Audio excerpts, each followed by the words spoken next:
The narcissist's use of emotional violence.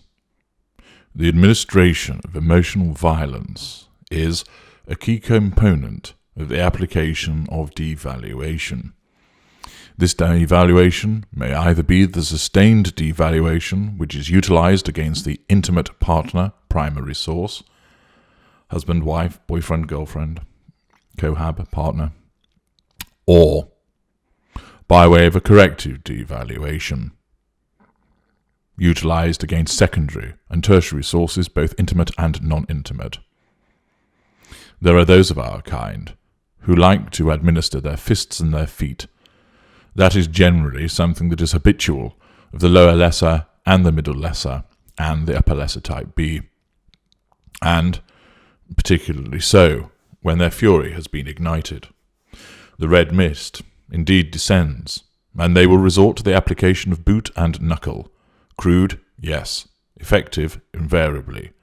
But of course, leads to collateral consequences. Not that the narcissism is concerned at the point of control, as it is focused on control in the moment, not what then happens next. The lesser members of our brethren are also less well equipped to fudge the issue. Charm is in limited supply of it all, and they will struggle to deal with the might of the law when it comes knocking at their door. The use of emotional violence, however, is ultimately far more effective. To begin with, it comes in a range of measures. The unpredictability by which method of emotional violence which may be used creates a weapon in itself. Will it be shouting? Will it be a whispered threat? Will it be isolation? Will it be the silent treatment? Perhaps the narcissist will spread lies about you, causing others to turn away from you. Maybe on this occasion the narcissist will call you names in a level-headed fashion, as if they were using your usual name, as if those insults are actually your names. It might be a case of tying your mind in knots, as you desperately try and keep up and remember what was said or not said, as you are subjected to a rigorous and vigorous cross-examination. The variety is such that if one technique is not asserting control, then the narcissist can move to another one. This is done instinctively by the lesser or mid-range narcissist, and is done by means of calculated and conscious awareness by the greater or the ultra.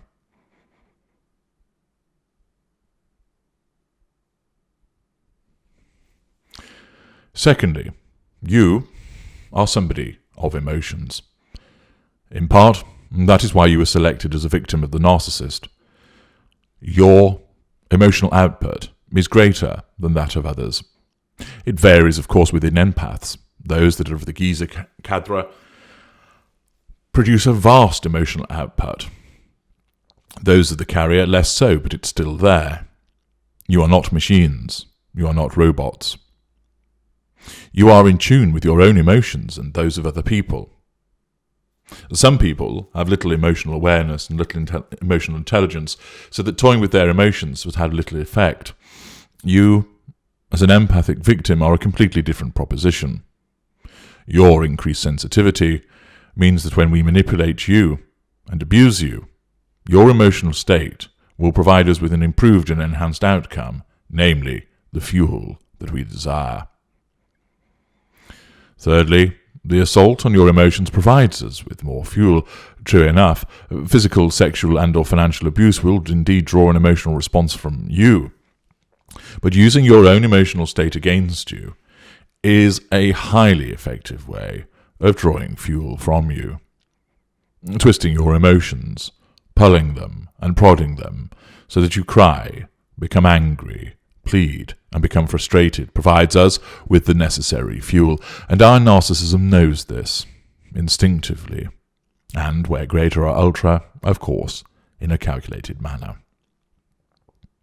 Fourthly, the effect of emotional violence on you often reaches further than a physical assault. Your bruises will heal in time, and the damage caused to your body can be concealed as that recovery takes place. The damage to your emotional state takes far longer to heal. Those wounds are indeed deep.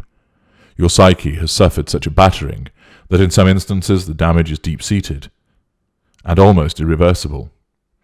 The manifestation of such emotional harm can be seen in nightmares, insomnia, fear, anxiety, post-traumatic stress disorder, and more.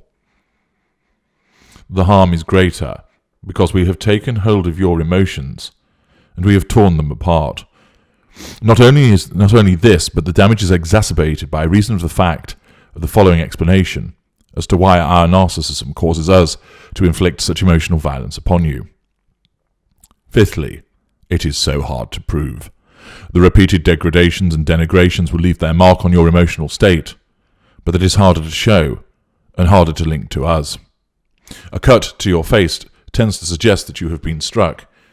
Indeed, the experts in forensic medicine will be able to determine fingertip bruising where your thighs have been prized apart. They will recognize the effect of a hand gripping your throat.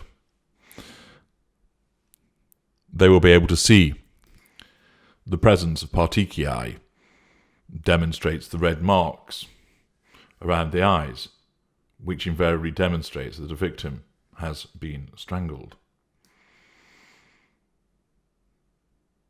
The formation of a particular bruise can demonstrate whether it has been inflicted by hand, by weapon, by boot. How do you demonstrate that you have been cowering night after night? Have you been subjected to shouted rage attacks of labelling and name-calling? You would need to be able to record such events, and invariably people do not.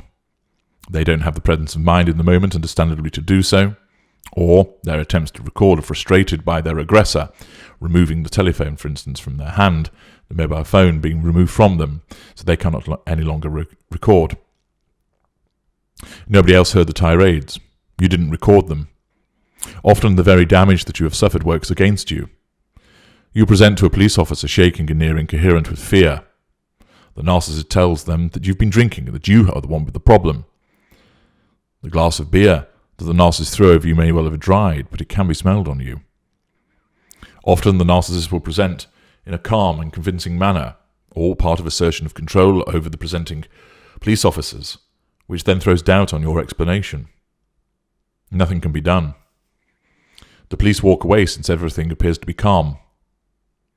You are already being shown as a storyteller, and when the police return on the next occasion, their skepticism as to what is occurring may well become entrenched.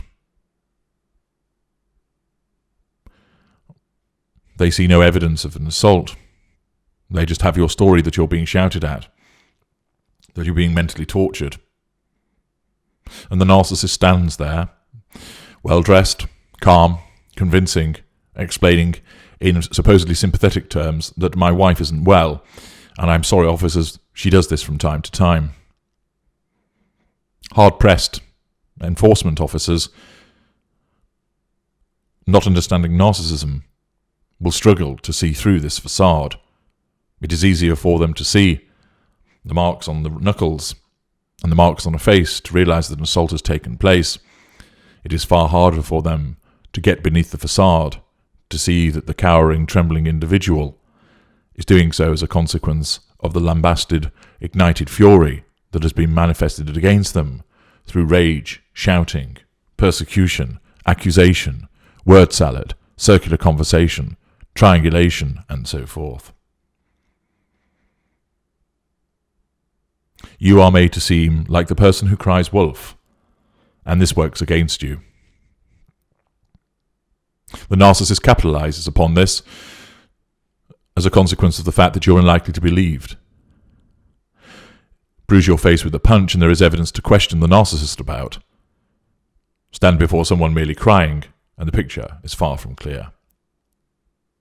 The fact that you are less likely to be believed means that the application of this emotional violence has a double whammy effect upon you. It pains you emotionally. It also raises in your mind that nobody is going to help you, that nobody believes you. Your emotional thinking generates fear, causes you to question yourself, causes you to believe that perhaps you're bringing it upon yourself, that somehow you deserve this treatment.